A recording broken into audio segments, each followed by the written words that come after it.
sports is in your pedigree from way back. Small business is in your pedigree from way back. The grit is in your pedigree from way back, because before there was education, there's grit.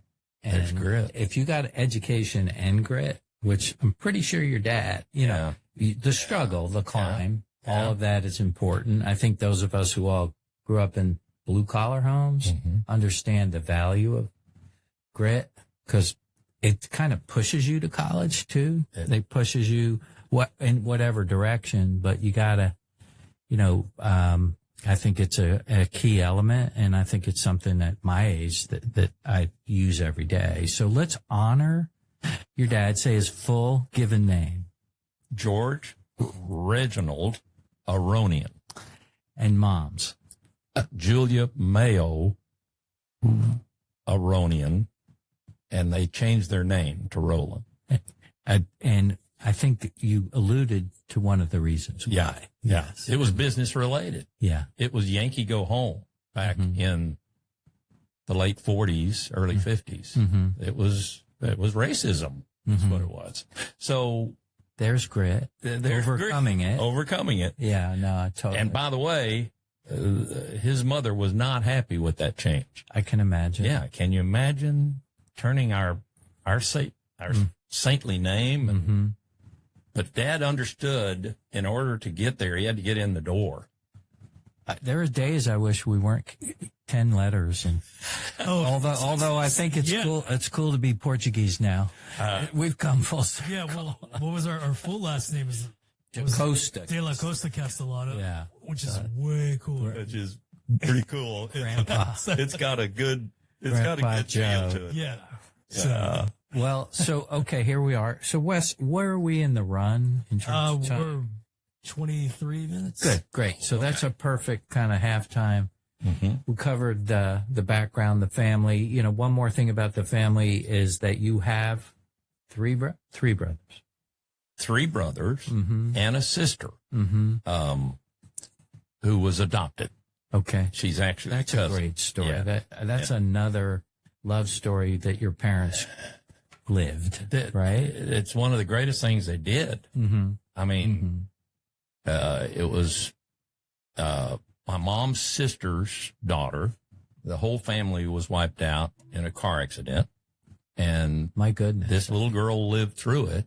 And Sue, and her dad, mom, and little brother were all killed in a awful drunk driver accident. And she just passed away a few months ago. And truly our best friend. I mean, my wife's best friend, a lot of our best friends. I introduced Jan to Sue before Jan ever met my parents. Gotcha. And they talked virtually every day. My goodness. They're teachers. They have so much in common. They have sons. It was a great relationship. So to lose Sue is a big hole in our family, and her family is bigger than life. I mean, those are the boys that are real men. I mean, it's Bowie Hogg, who was on The Apprentice. Oh, so are they all here in Dallas, or they're? One's in Houston, and then the youngest 2 are here in the Dallas area. Okay. And then the second one was killed in a drunk driver. Oh my goodness. I mean, can you imagine the strength of my sister to get up every day, endure that, and know that she had bigger jobs, and her faith carried her through because she had kids, grandkids that needed her, and indeed kids of Robert, who was killed, that sustained her until her dying days. And they're great men now in our family. They're great. And as a matter of fact, I probably can't say it, but Bowie is a city councilman at Arlington, and has aspirations for greater political career. It's great pedigree there. Yeah, it is. Certainly. And you talk about grit. Say her name. Sue. Her maiden name is Sue Studer. and her married name is Sue Hogg. She married a gentleman named W.C. Hogg. Well, the reason I do that is to honor them. It's one of my beliefs that if you say those loved ones who have passed names out loud, we keep their spirit alive. So that's my contribution to that. That's great. Names are important. Honor them. Yeah. And then, so the Roland family moves forward. You meet Jan. I love the story of her upbringing on foreign soil. Yeah. Yeah. So kind of a worldview. Is that fair to say? It's very fair to say. I'm so jealous. She's circled the world 4 or 5 times in her travels. Mm-hmm. We're trying to catch up to that. But her dad was a petroleum engineer, so they spent a great deal of time in Iran and Saudi Arabia and Venezuela. Mm. And one of the great things that happened when she was in Iran, they finally progressed to high school, and they don't have a high school in the oil camp there, so they had to go to a boarding school. So there were a number of options all around Europe, Geneva. Oh, really? London. Okay. Oh my goodness. Paris, lots of boarding school options, and they picked one called the American Community School in Beirut, Lebanon, that was headmasters by a gentleman by the name of Malcolm Kerr. Okay. Who you're famous dude? Yeah, he is, because his son is Steve Kerr. Oh, no kidding. Yes. And a sad story. Malcolm Kerr was assassinated. Golden State Warriors. Yeah, Golden State Warriors, Steve Kerr. Golden State. Chicago Bulls. Yeah, Chicago Bulls. Damn. And Malcolm Kerr was assassinated because of his religious beliefs. And so Steve Kerr, I don't think he ever went to the American Community School because he went to Arizona and went to University at Arizona, was an All-American there. Yeah. But he's tied directly to the American Community, or AUB, I think is what they call the big university that kind of encompasses all of American University in Beirut and American Community School in Beirut. So did you meet Jan at TCU? At TCU. Okay. I met her at TCU. And, gosh, if anybody can match James's energy, and you can sense it, he's got a ton of energy and a huge heart, it's Jan. I mean, she's got an extra battery. She does. She's radiant, and she's full of energy.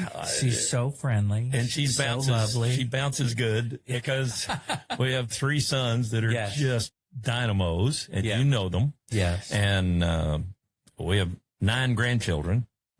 So she's having to stay up with all of them, and 3 of them are real close. So we're involved in Justin's 3 a lot, because we're stepping in like our parents did for us when we needed some help or babysitting or guidance or picking up at school. It takes a village. One more little family segment, because I have so part of the Pee Wee football coaching was both James' older sons, Jared and Jake, and both were talented. We're all young. It's before your body's fully developed. I think they became more baseball players than football players eventually, or basketball players. Basketball. And there's a time, and Jake is a lovely dude, and younger than his brother, and I think he made a mistake or something. He missed a block, or somebody got around him, or he fumbled or something, and he goes, I'm going to go take a lap. I'll never forget that. He gave himself a lap. Damn. Good on you, Jake. So I had so much fun. I wasn't a dad at that point. You already had sons, being all part of that together. So family man. So we could do a whole episode on family, and I'm really glad been that blessed. We've been very blessed. We're back there, and it's fun. When James did turn 70, he did have a party, and the place was full, and there were pictures of us as coaches. You don't have your mustache. The mustache. Oh yeah, man. He had the, the Tom Selleck? He had the porn stash. Yeah. I had the porn stash. Why Yeah. shave it? Yes. Oh, it's back and forth. Hey, I shaved it one time and somebody came up and says, "Man, you look so young." I went, "Uh-oh, that's gone." Done. Deal. So Because it was turning gray, guys. It was turning gray. So anyway. So here's the thing, very common in both of our career paths is that we started out as lenders, and I'll call that a principal side. Like you're in control of one side of a transaction. Mm-hmm. You've also been a developer, which is the other side of the transaction, the borrower, what I would call the consumer of capital, the provider of capital. You've been a provider of capital more than once at the credit union. Mm-hmm. Mm-hmm. Now you're a middleman between the provider and the consumer of the capital. And when I talk to young guys, I say if there are careers in this business and capital markets that can suit your personality, right? So I like being a lender. It's just something that I started out in. I like the creativity, but I also like solving problems like you like solving problems, but I like solving problems that allow transactions to occur. You're conducting. I might be more of a player, but so what attracts you? Which part of that do you like the best? Do you like being in the middle the best, or did you like being a lender or a developer? I think in the perfect world, I like being a lender, having the gold, and being able to dole it out to the people that it's worthy to. Sure. And analyzing that and watching over that. The problem solving, being in the middle, is intoxicating because when somebody says they can't do that, you go, well, that's under these circumstances. Let's change the circumstances. And now all of a sudden, well, I can't make that loan based on that loan to value.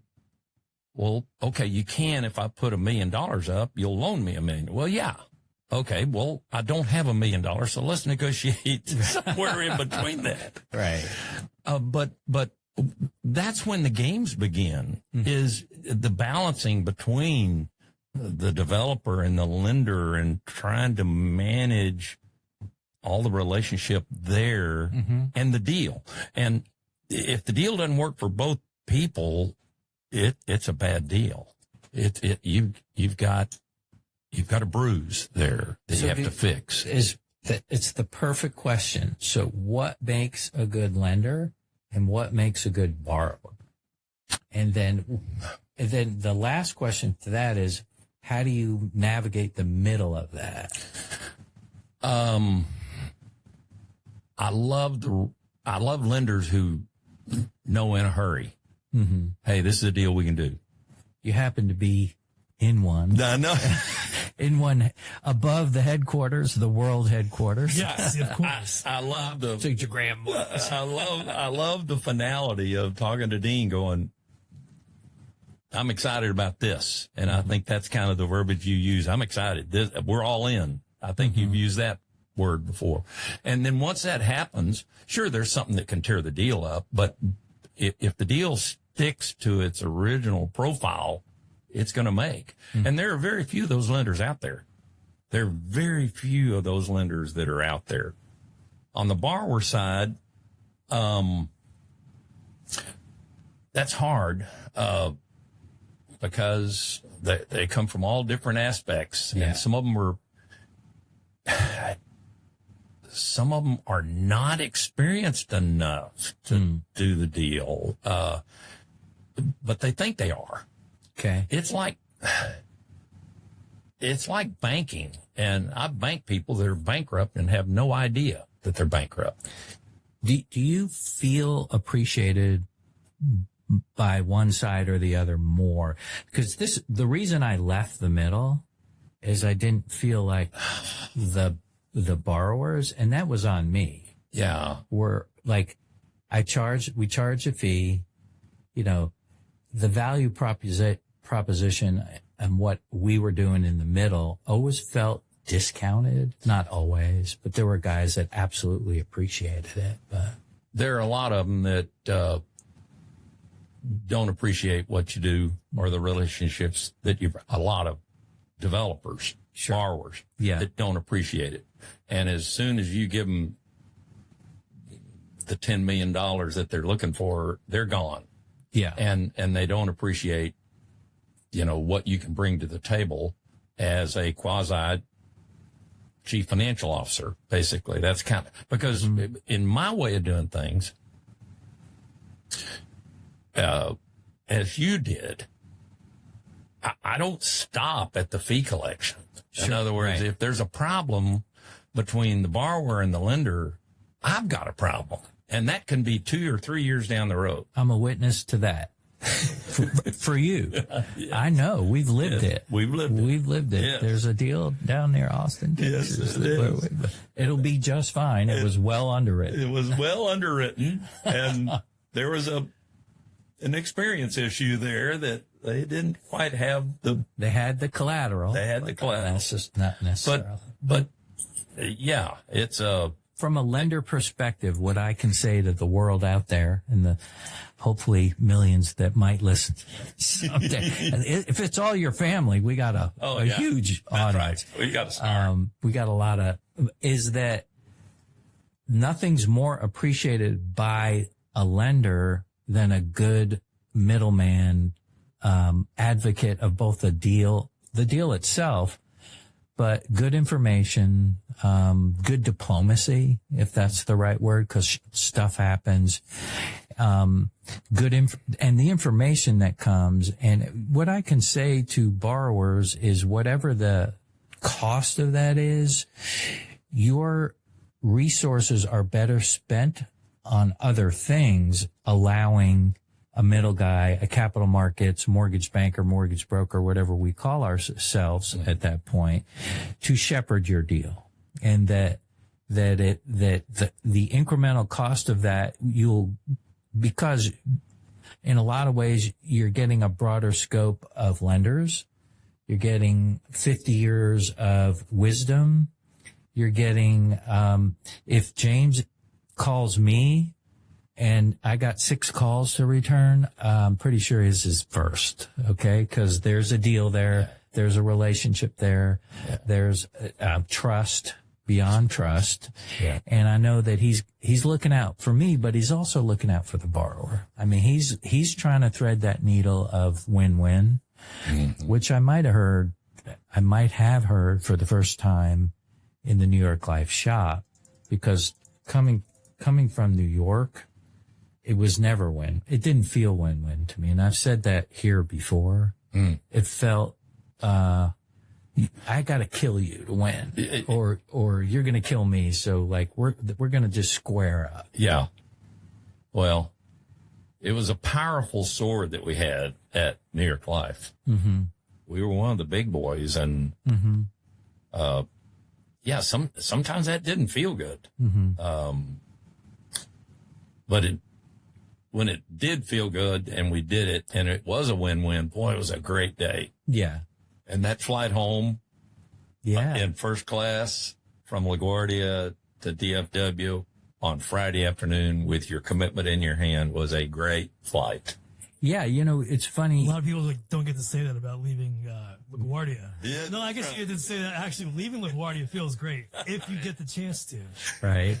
Good point. On time. Yes. Hey, I do have a story about the New York Life days that I observed. I didn't really participate in. Is that Trammell Crow came? Was it $100 million they needed for the market center? For the market center. Yeah. And somehow you came through Lomas and Nettleton. Yes. And we teamed up with Equitable. Is that true? That's right. Did we do 50-50? I think it was something like that. 50-50 of the loan amount. Yeah. And I want to say our loan, it was one of the biggest ones we'd ever done. 40 to maybe 50 million. It was 1981 or 2 or 3 or whatever that was. And oh, by the way, does anybody know the market centers are ground lease? Yeah, that's right. Like a lot of ground leases is very complicated collateral. Yeah. Our old buddy Ken Huddleston Oh, okay. did the underwriting on it and did a masterful job on it. And actually, if you'll recall, what they did is refinance the market center and took some cash out and used that cash to build the Anatole. There it is. See, I didn't know. I watched kind of from the cheap seats. Now watch, I'll get a call from the Crow family going, no, we didn't do that. We didn't. No. Well, anyway. And that relationship, by the way, the relationship at New York Life is we did meet Trammell Crow. Yeah. I mean, at the Wyndham Hotel in Austin. I think we lost our sound wave. We lost. Yeah. Okay. Yeah. Let's see. Mm-hmm.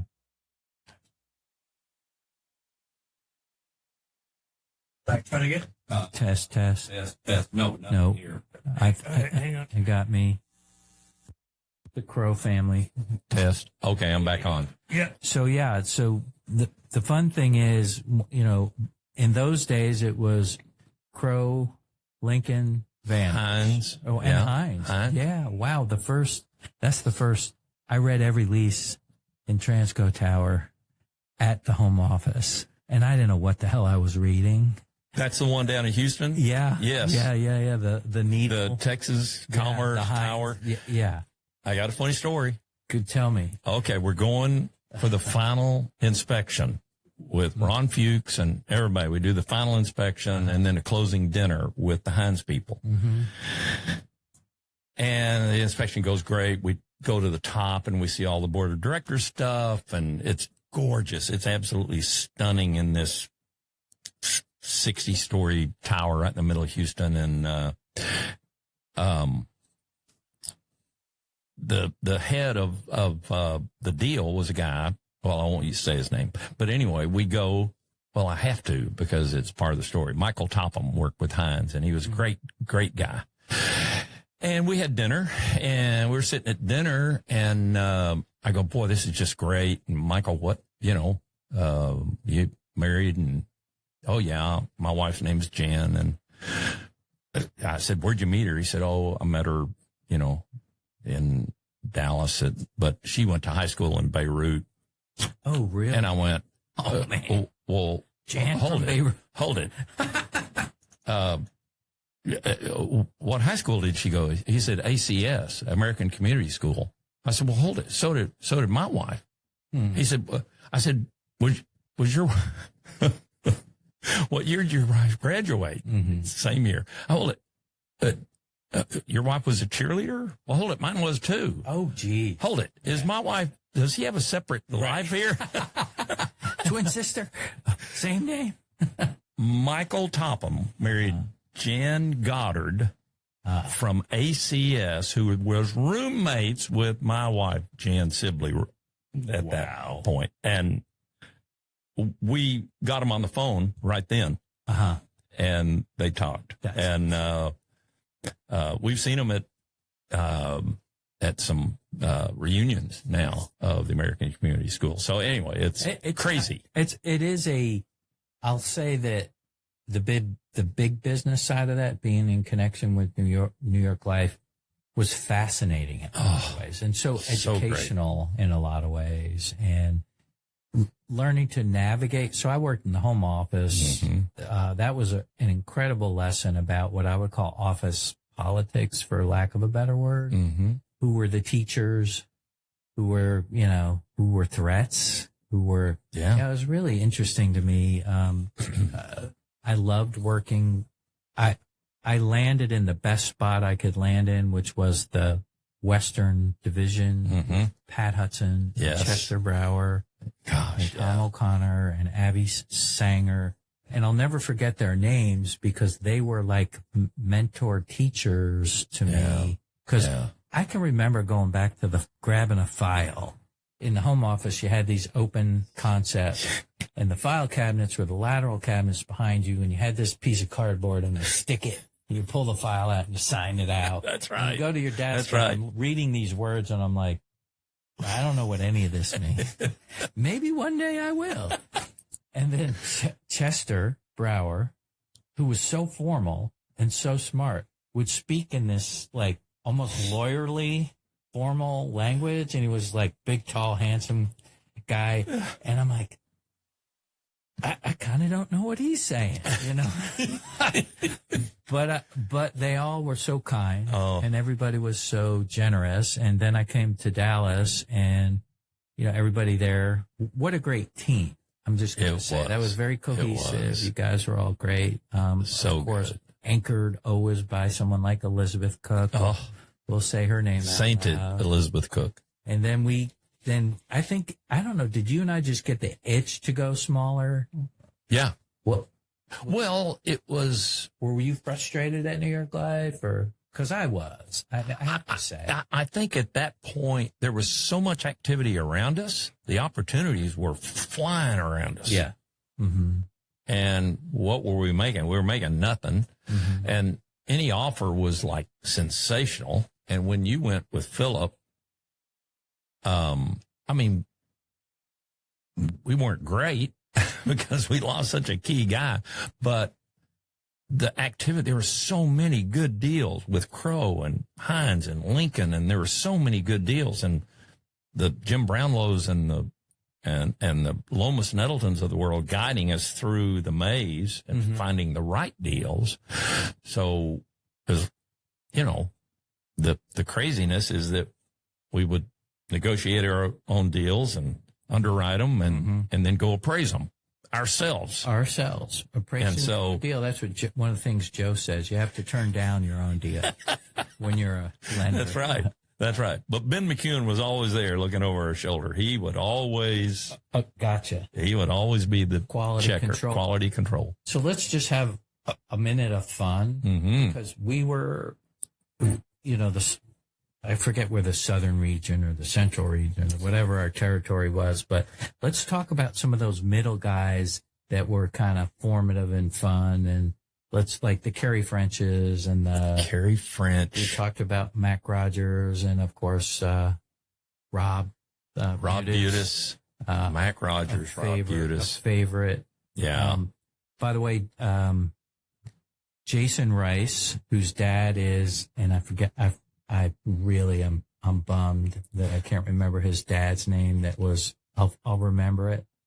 In Houston, mortgage banker, Jason. Oh, yes. Came to work for us at Northmark, and now he's at, I think he's at Berkshire Hathaway. Is that right? One of the, he's a rock star. Is he? Mortgage guy.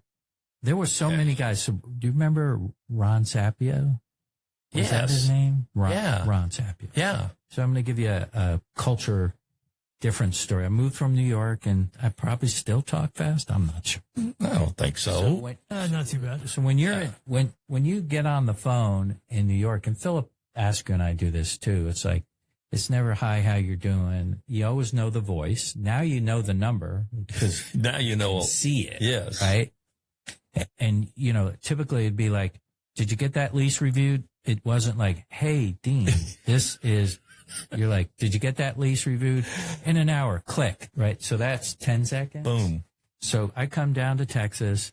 A lot of the day is receiving calls from middle guys about doing deals. So it'd be like, "Hey, Dean, this is Ron Sapio." And Ron, if you're out there, I love you, man, because I tell this story a lot. How was your weekend? You know, and I don't know if we talked about the Oilers or the Cowboys or the Astros, but it had to go to sports. And it went to kind of family. ease into the business. Very polite. And I'm like, the first couple of times this happens, like, "What the hell do you want?" Like, talk to me. I don't have all day to talk. I actually did have all day. Yes. It was kind of slow. We weren't doing a lot of new deals, but it became, I learned that establishing rapport, getting to know somebody. Yeah, that's a good way to say it. It's a different pace down here. And has that changed? No, not so much. Not that I can tell. Now I've known these people for 40 years, so maybe that's a part of it. We were already by the how you doing stuff. But it, you know, it comes down to, you got to be good at what you're doing, or those relationships just become superficial. Yeah. If you're not good, they're going to find somebody who's good. It's like anything you do. Boy, when you get picked off and it's your turn to pinch hit, you better be ready. Yeah. Because you may not get another opportunity. And so, I'm on the road at Scotland answering my phone, and the guys with me are going like, quit answering the phone. So, the guys, I got to answer the phone. One of these people may be buying a house. Yeah. And they're like, oh, okay, we get it. Yeah. Oh, we get it. How did this trip How did this trip get paid for? Yeah. Right. Or how is it gonna get paid for? Hello. Man, I kicked the wrong way. He's I always knew you were a little tight there. Wes can edit all that. Yeah. So, This is easy stuff. A little wide. Think I know why? Okay, straight line. Okay. Yeah, 1, 2. Oh, I'm back. we're crossed. The wires literally got our wires crossed. Do not do that. So we learned It's that. a 25-foot cable. Yeah. So I try to make it tidy, and that's what made it all screwed up. all right, where are we time-wise, Wes? 52. All right, so we got about 5 more minutes to talk. Okay. What is it? Is there anything about business or that would you like to impart some wisdom on some young guys that are at TCU right now? We had an intern this summer. It's TCU kid, great kid, Maddox Stretz, shout out. I would say, boy, my advice is follow your passion. I really love what I'm doing. Okay. So I work all weekend and never think that I'm working.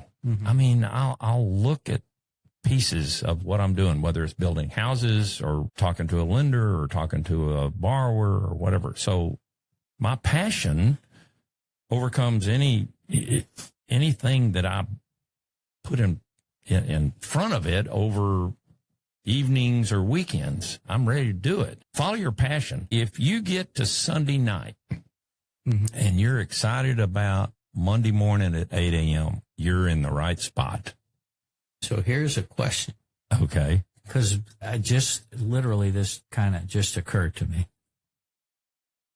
Can you, we call this small business living it. So let's just, the living it part, right? So can you live your way into loving it? So it's like, if you put your head down, like you get an opportunity, right?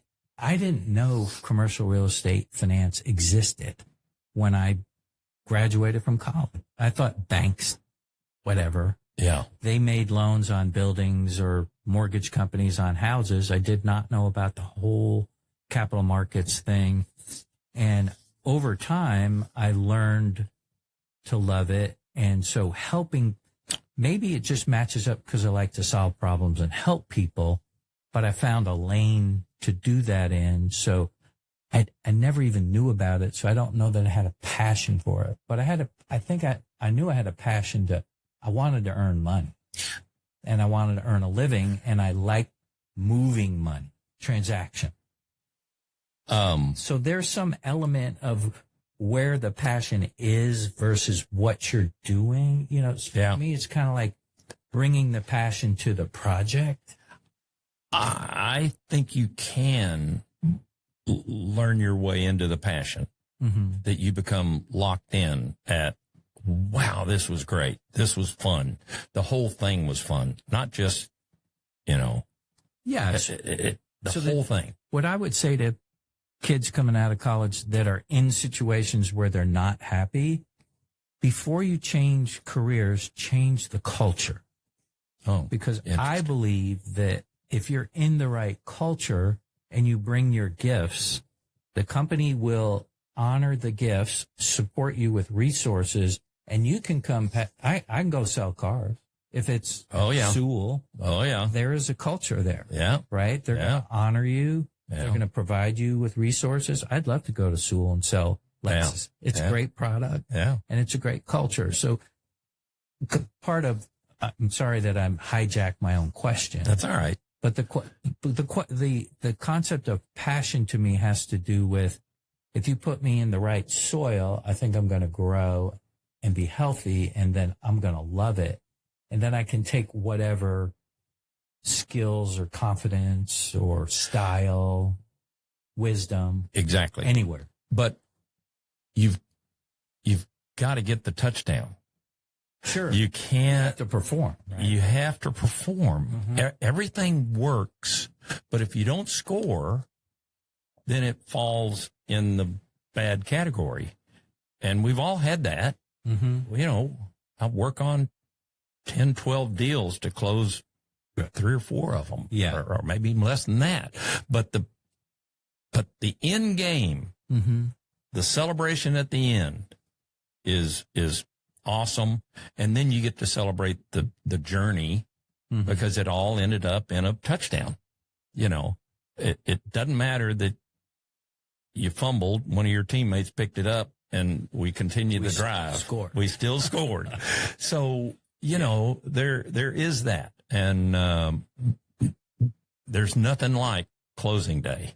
There's nothing like it. It does drive the balance and making sure that everybody on the settlement statement, the lender and the borrower and me, that we're all happy together at that date. Yeah. I know that that's a core principle of yours. Yeah. Because it oozes from. Thank you. And I appreciate that. Thank you. So, young people out there, I would say that,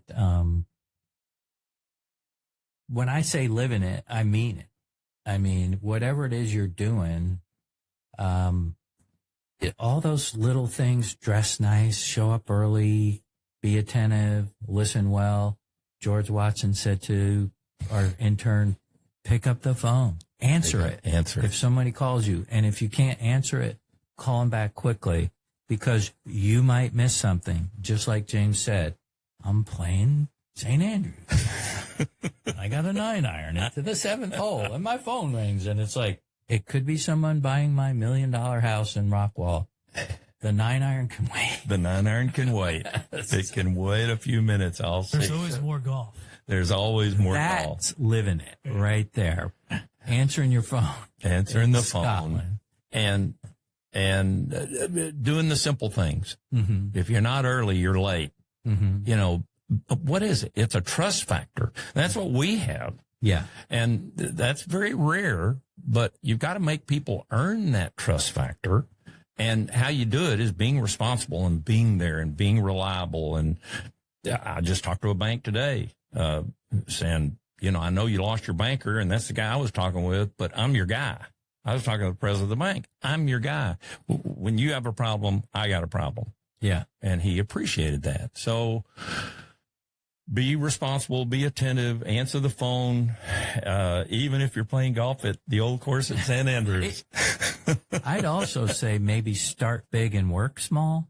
I know it's alluring to go work for like startups and small companies and stuff like that. And I'm sure that there are success stories there. But I think what my experience was, I didn't get a master's degree, but I felt like guys like James, those people who mentored me and taught me in my first 3 or 4 years of real job, that was my master's in commercial real estate. And I think the thing that's most important to learn is what I would call style.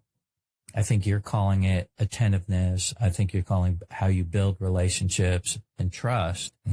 Philip asked you what I always say, style. That's great. It would purposely make you feel like how he participated was not a threat to anybody. He was there to help everybody. Yeah. And so people trust him like automatically. So, and I would like to say that of all, I think in the business, you're the one person on the planet that I've known the longest, and probably spent the most time with. Well, and so happy that wonderful. We're able to continue to transact. Let's keep going. You are the 2025 leader at the halfway point. James, sorry, has done everybody more else. Business. Terrydale Capital. Did you hear that? I know it. Brian, Hey, love you, Brian. buddy. Sorry, love Brian. you, buddy. So let's do more. Yes, absolutely. This was fun. Thank you for putting it all together. This Thanks is for coming by. wonderful. Back. And Absolutely. Wes, good job. Good Yes. Yeah, fixing stuff on the fly, baby. troubleshooting. Fixing it on the fly. That's what I do. I did not feel that warm. I mean, No, it's good. fine. It's No, I love it like this. It's comfortable. It's great. Come to Second Floor Studios, you get your suntan, and you can feel the heat. Yeah. Well, I'm all about losing weight, so I may have lost we a go. pound Yeah, or two. yeah. So what the heck? Yes, it's good. All right. Guys, So good. it's a pleasure.